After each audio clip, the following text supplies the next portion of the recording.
పాడినటువంటి పాట ఏదైతే ఉందో జనాల్లోని కదిపేసింది, కుదిపేసినటువంటి పాటగా ఆ తర్వాత నా అనుభవం అది. అయితే ఇంత బాగా పాడితే నువ్వు రేపేరా నేను ఒక ఆర్డర్ ఇస్తానని టెంపరీగా ఒక ఉద్యోగం ఇచ్చాను. ఆ టెంపరీ ఉద్యోగం మరుసటి రోజు వచ్చినప్పుడు ఒక సలహా ఇచ్చాను, ఇంక మరో ఇద్దరిని తీసుకురా, మనం బుర్రకథను తయారు చేద్దాం చెప్పాను. అంతవరకు అంబేద్కర్ బుర్రకథ లేదు. అల్లూరి సీతారామరాజు కథ ఉంది. నాజరు పాడేవాడు, గొప్ప కళాకారుడు, మనకందరికీ తెలుసు. రూతలేగించినటువంటి కళాకారుడు ఆయన కూడా. ఆయన అప్పటికే పాడుతున్నాడు, ఆంధ్ర ప్రాంతంలో ఎక్కువ పాడుతున్నాడు ఆయన. అప్పుడప్పుడు ఇక్కడ కూడా వచ్చేవాడు. ఆ కళాకారుడు అల్లూరి సీతారామరాజు పాట పాడేవాడు. కానీ అంబేద్కర్ బుర్రకథ లేదు. నేను అప్పుడు బ్యాచిలర్గా ఉన్నాను. అయ్యా మనం ఒక బుర్రకథను తయారు చేద్దాం. మరి బాబాసాహెబ్ అంబేద్కర్ మీద బాబాసాహెబ్ యొక్క పోరాటాన్ని, త్యాగాన్ని ప్రజలకు చెప్పవలసిన అవసరం ఉంది. ప్రజలకు తెలియకపోవడం మన దురదృష్టం. ఈ రాష్ట్రంలోనూ చాలా రాష్ట్రాల్లో తెలియకపోవచ్చు, మా రాష్ట్రాల్లోనూ మరి కొన్ని చోట్ల తప్పించి. దాని మీద ఒక బుర్రకథను ఇద్దరం కూర్చుని బుర్రకథను తయారు చేశాం. మొట్టమొదటి బుర్రకథ బాబాసాహెబ్ అంబేద్కర్ మీద తయారు చేసిన బుర్రకథ గద్దరికి నాకే దక్కిందని అది నేను ఇప్పటికీ గర్వపడుతూ ఉంటానని సందర్భంగా మీకు తెలియజేస్తున్నాను. అయితే కృష్ణ నరహరి బతుకున్నాడు, కృష్ణ చనిపోయాడు. గొప్ప హాస్యం చెప్పేవాడు. మేము ముగ్గురం కలిసి మొత్తం తెలంగాణ అంతా తిరిగాం. ఏ రకంగా తెలంగాణ అంతా తిరిగి ఒక ఆఫీసర్గా నాకు అంబేద్కర్ కారు ఉండేది. అప్పుడు కార్లు తక్కువ హైదరాబాద్లో.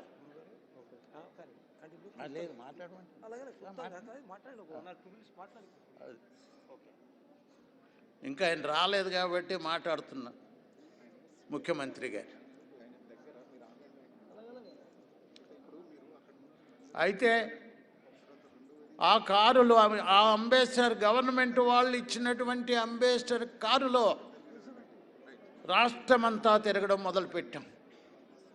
రాష్ట్రమంతా తిరుగుతూ అనేక ప్రాంతాల్లో గద్దర్ గారు పాట పాడితే ప్రత్యేకంగా సిరిమల్లె చెట్టు కింద లచ్చివమ్మ ఇప్పుడు ఇన్ని పాటలు లేవు.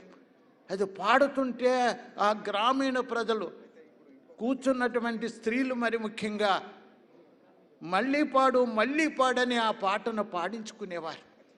అటువంటి అద్భుతమైనటువంటి ప్రభావాన్ని కలిగించినటువంటి సిరిమల్లె చెట్టు కింద యొక్క ఆ పాట ఏదైతే ఉన్నదో, నేను అప్పుడప్పుడు నాకు ఇక్కడే ఒక సన్మానం జరిగింది. గద్దర్ గారే ప్రధానమైన వ్యక్తి ఇక్కడ. ఈ సన్మానం జరిగినప్పుడు నేను 14 గంటలు నాన్ స్టాప్గా బాబాసాహెబ్ అంబేద్కర్ మీద పాడితే అన్ని సంఘాలు కలిసి ఈ వేదిక మీద నాకు సన్మానం చేశాయి. గద్దర్ గారు నా గురించి మాట్లాడుతూ చెప్పినటువంటి మాటలు నా జీవితంలో మర్చిపోలేనని మనవి చేస్తున్నాను. ఏంటయ్యా అంటే, మేము గ్రామం తిరుగుతూ మొట్టమొదటిసారిగా బాబాసాహెబ్ అంబేద్కర్ని పరిచయం చేసిన వ్యక్తులు మేమిద్దరమును అన్నాడు ఆయన. అంటూ మరేమన్నాడంటే, నన్ను రక్షించినటువంటి వ్యక్తి అన్నాడు. నన్ను రక్షించినటువంటి వ్యక్తి అని ఆయనలో ఎంత కృతజ్ఞతాభావం ఉంటే అంత గొప్ప వ్యక్తి నా గురించి చెప్పవలసిన అవసరం ఏముంది? ఏంటి రక్షించా అంటే, ఎన్కౌంటర్లో 2 రోజుల్లో ఆయన చంపేయాలన్నప్పుడు మరి ఇక్కడ కూర్చున్నటువంటి విమలక్క త్యాగమూర్తి, ఈ త్యాగమూర్తి యొక్క నేను ప్రత్యక్షంగా చూశాను. ఆమె త్యాగం ఏంటో, ఎన్ని భయంకరమైన పరిస్థితుల్లో ఆమె జీవిస్తూ వచ్చిందో నాకు బాగా తెలుసు. ఇప్పుడు సూర్యం ఏదైతే అన్నామో, సూర్యం ప్రెగ్నెంట్. ఆమె బహుశా 8 సంవత్సరాలు అయి ఉండొచ్చు, 8 నెలలు ఆ బాబుకి ప్రెగ్నెంట్గా ఉంది.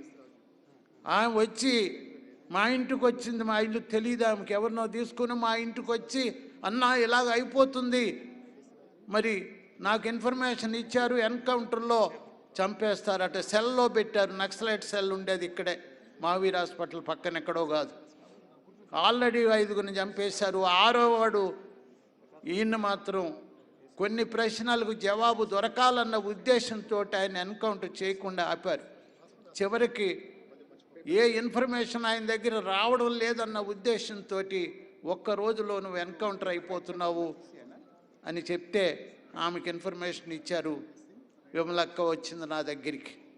నేను ఎలా రక్షిస్తానో నాకు తెలియదు, కానీ నేను అన్నాను, అమ్మ నువ్వేం భయపడకు, నాది బాధ్యత, ఆయన తీసుకొస్తాను, ఎన్కౌంటర్ కాకుండా చూస్తానని ఒక వాగ్దానం అయితే చేశాను.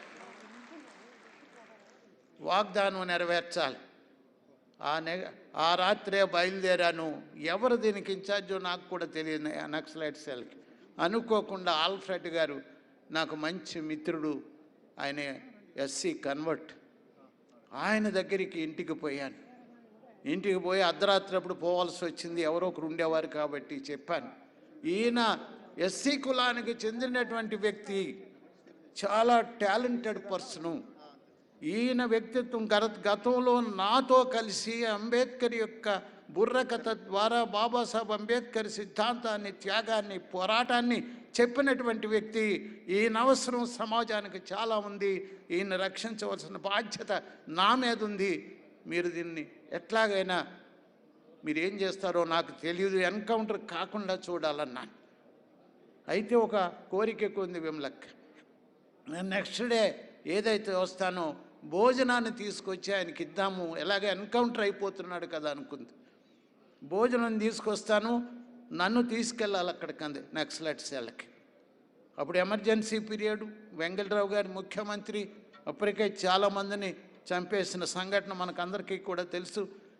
ఆయన ధైర్యంగా నేనేమని తీసుకుని, ఆయన ఉన్నాడు కాబట్టి ఆల్ఫ్రెడ్ అనే వ్యక్తి, ఆయన ద్వారా అక్కడికి వెళ్ళగలిగాము. భోజనం ఇచ్చింది. ఆయనే చెప్పాడు మీటింగ్లో, ఇక్కడే చెప్పాడు, నాకు 3rd డిగ్రీ ట్రీట్మెంట్ జరుగుతుంటే జేబీ రాజు అన్న మాట వినగానే వాళ్ళు ఆపేశారన్నాడు. ఎంత ధైర్యం నా జీవితం! ఒక మహా విప్లవకారుడికి ప్రాణాన్ని ఇవ్వగలిగేటువంటి అవకాశం నాకు లభించిందంటే అంతకంటే జన్మకి ఏం కావాలని ఈ సందర్భంగా నేను పదే పదే అనుకుంటూ ఉంటాను. అట్లాగా ఆయన్ని కాపాడడం జరిగింది. అది ఆయన కృతజ్ఞత చెప్తున్నాను. చిన్నదా ఎన్నో చేస్తాం మనం, కానీ కృతజ్ఞత అనేది చాలామందికి తక్కువగా ఉంటుంది. కృతజ్ఞతా భావం ఇంత గొప్పగా ఉన్నటువంటి వ్యక్తి గదర్ గారని సందర్భంగా తెలియజేస్తున్నాను. చాలా విషయాలు చెప్పుకోవచ్చు, కానీ ఇప్పుడు ఏమంటే ఇంకా కొంతమంది మాట్లాడే వాళ్ళు ఉంటారు. అంటే మరి ఈ సంతాప సభలు జరిగినప్పుడు చాలా ఒక 20 ఎన్నో జరిగాయి. తెలంగాణలో కాకుండా మరి బెంగళూరులో కూడా ఒక సంతాప సభ జరిగింది. అప్పుడు ఆ సంతాప సభకి అచ్చం గద్దరలాగే పాడే వ్యక్తులు చాలామంది ఉన్నారు. ఇప్పుడు కూడా ఇందాక మనం చూసాం, గద్దరలాగే పాడే వ్యక్తులు, గద్దరలాగే ఆడే వ్యక్తులు కూడా ఉన్నారు. ఈ పాటని, ఆటని ఆయుధంగా చేసుకుని ఈ రాష్ట్రంలో ఒక విప్లవాన్ని సృష్టించినటువంటి గొప్ప విప్లవ వీరుడిగా కూడా నేను పాటగాడే కాకుండా విప్లవ వీరుడిగా కూడా భావిస్తూ ఉంటాను. అట్ ది సేమ్ టైం ఏమంటే ఆయన అంబేద్కర్ భావజాలాన్ని ప్రజల దగ్గరికి తీసుకెళ్ళడానికి ఏ రకంగా అయితే ఆయన జర్నీ ప్రారంభమైందో ఆ జర్నీ నాతోటే ప్రారంభమైందని నాకు ఎంత సంతృప్తో నా జీవితంలో చెప్పలేను. ఆ రకంగా ప్రారంభమైనది అంబేద్కర్ తోటే. మధ్యలో ఆయన విప్లవం మాకు అంతా తెలిసిందే. ఆ పీరియడ్ అయిపోయిన తర్వాత మళ్ళా ఆయన బయటకు వచ్చిన తర్వాత కులాన్ని కూడా గుర్తించాలి, సామాజిక న్యాయం కావాలి. ఈ సామాజిక న్యాయ సృష్టికర్తే బాబాసాహెబ్ అంబేద్కరు. ఆయన రాసిన రాజ్యాంగమే మనకు శరణ్యమని మళ్ళా అంబేద్కర్ మార్గంలోకి వచ్చాడు బాబాసాహెబ్ మరి గద్దర్ గారని మనం చేస్తున్నాను. ముందు ఆరంభంలో అంబేద్కర్ ప్రయాణం సాగింది. ఆ సాగించిన తర్వాత ఆ ప్రయాణము చివరలో మళ్ళా అంబేద్కర్ దగ్గరికే వచ్చాడు, అంబేద్కర్ మార్గానికే వచ్చాడు. అందువల్ల ఆరంభంలో గోసి గొంగలే మనం చూసాం, ఆ ముందు సూటును మనం చూస్తున్నాం. ఈ రెండు మనం కంపేర్ చేసుకుంటే పరిణామ క్రమం అంతా కూడా మనకు అర్థమవుతుంది. సూట్ వేసుకుని అంబేద్కర్ లాగా వచ్చాడు. అంబేద్కర్ రాజ్యాంగాన్ని మనకు అమలు చేయవలసిన ఆవశ్యకత ఈ దేశంలో ఉందని, ప్రజాస్వామ్యం అవసరమని, సామాజిక న్యాయాన్ని సాధించవలసిన బాధ్యత ప్రభుత్వాల మీద ఉందని ఆయన తను ఓటర్గా రిజిస్టర్ చేసుకుని మొట్టమొదటిసారిగా నేను ఓటేస్తున్నానని ప్రకటన చేసి చివరి ఆశయం ఏదైతే ఉన్నదో ఏంటయ్యా ఆయన చివరి ఆశయం ఏంటంటే ఈ దేశంలో సమసమాజం రావాలంటే ఓటు హక్కును ఉపయోగించుకోవాలి, ప్రజాస్వామ్యం అనేది నెలకొల్పవలసిన అవసరం ఉన్నది.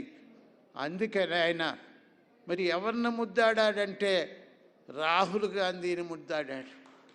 ఇందాక దీని మీద మరి పొద్దు తిరుగుడు పువ్వు పొద్దుని ముద్దాడిందని పాట మనం విన్నాం, వెన్నెల పువ్వును ముద్దాడిందని మనం పాటను విన్నాం. కానీ ఎవరిని ముద్దాడాయంటే రాహుల్ గాంధీని ముద్దాడడం అనేది ఒక విచిత్రంగా అనిపించింది. ఎందుకు ముద్దాడాడంటే ఆయనలో ఒక ఉత్తేజాన్ని తీసుకురావాలి. ఈయనలో ఉన్నటువంటి ఆ ఉత్తేజం ఏదైతే ఉన్నదో ఆ ఉత్తేజాన్ని ఆయనలో కూడా ఇంజెక్ట్ చేయాలని అనుకున్నాడని నేను భావించాను. ఆ ఇంజెక్ట్ చేయడానికి ఆయన వండర్ఫుల్గా పనిచేసింది. ఈ రాష్ట్రంలో కాంగ్రెస్ పాలనలోకి వచ్చింది. కాంగ్రెస్ పాలన ఇంతవరకు కూడా ఏ పార్టీకి సపోర్ట్ చేయనటువంటి అనేక మంది నాతో పాటు ఆ వేదిక మీద ఎక్కి ఒక నియంత్రణ మనం కూలగొట్టవలసిన అవసరం ఏర్పడిందని ప్రకటన చేశారు. ఒక అహంకారి, ఒక దుర్మార్గుడు ఎవరైతే ఉన్నాయో రాష్ట్రాన్ని 10 సంవత్సరాల పాలించి ధ్వంసం చేసినటువంటి నియంత ఎవడైతే ఉన్నాడో హిట్లర్కు మించిన నియంత కేసీఆర్. కాబట్టి కేసీఆర్ని కూల్చినటువంటి వ్యక్తి ఎవరో కాదు, గద్దర్ అని సందర్భంగా మనవి చేస్తున్నాను.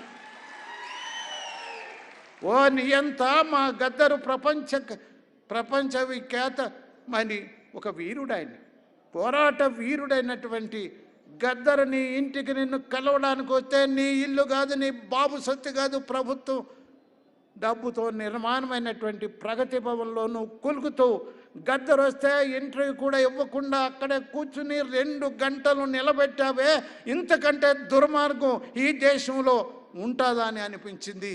అవమానం చేసావు, గద్దర్ని అవమానం చేసావంటే మొత్తం ప్రజానెక్కన్నంతా అవమానం చేయడమే, ఈ ప్రజలందరినీ అవమానం చేయడమే, అణగారిన ప్రజలని అవమానం చేయడమే. ఇంత దుర్మార్గమైన వ్యక్తి కాబట్టి గద్దరు ఆశయం మేరకు మేమంతా కూడా స్టేజ్లెక్కి ఈ దుర్మార్గుడిని మనం ఓడించాలంటే ఓడిపోయాడు. ఇప్పుడు కొత్త ప్రభుత్వం వచ్చింది. కొత్త ప్రభుత్వం గద్దర్ యొక్క ఆశయాలను, సామాజిక న్యాయాన్ని అమలు చేయవలసిన బాధ్యత ఉన్నది, సమసమాజం ఏర్పడవలసిన బాధ్యత ఉన్నది. రాజ్యాంగాన్ని ఆయన ఏదైతే నమ్మాడో స్వేచ్ఛ, సమానత్వం, సభ్రాతృత్వంతో కూడుకున్నటువంటి నూతన సమాజం కావాలని అంబేద్కర్ ఆశించాడు. ఈ 3 పదాలు కూడా నేను ఎక్కడి నుంచో తీసుకోలేదు, ఫ్రెంచ్ విప్లవం నుంచి తీసుకోలేదు, ఇది బుద్ధుడి నుంచి తీసుకున్నానని చెప్పాడు అంబేద్కర్ గారు. స్వేచ్ఛ, సమానత్వం, సభ్రత్వంతో కూడుకున్నటువంటి నూతన సమాజాన్ని సృష్టించాలని అంబేద్కర్ రాజ్యాంగం ద్వారా కోరుకున్నాడు. రాజ్యాంగాన్ని పట్టుకునే తిరిగాడు గద్దరు. దీనిని మనం అమల్లో చేయాలని ఆయన ఆశయాన్ని నెరవేర్చడానికి మనమందరం కూడా మరి కంకలబద్దులై పనిచేయాలని ఈ అవకాశం మరి నాకు కల్పించినందుకు అందరికీ కూడా హృదయపూర్వకమైనటువంటి ధన్యవాదాలు తెలియజేస్తున్నాను. జై భీమ్, జై భారత్.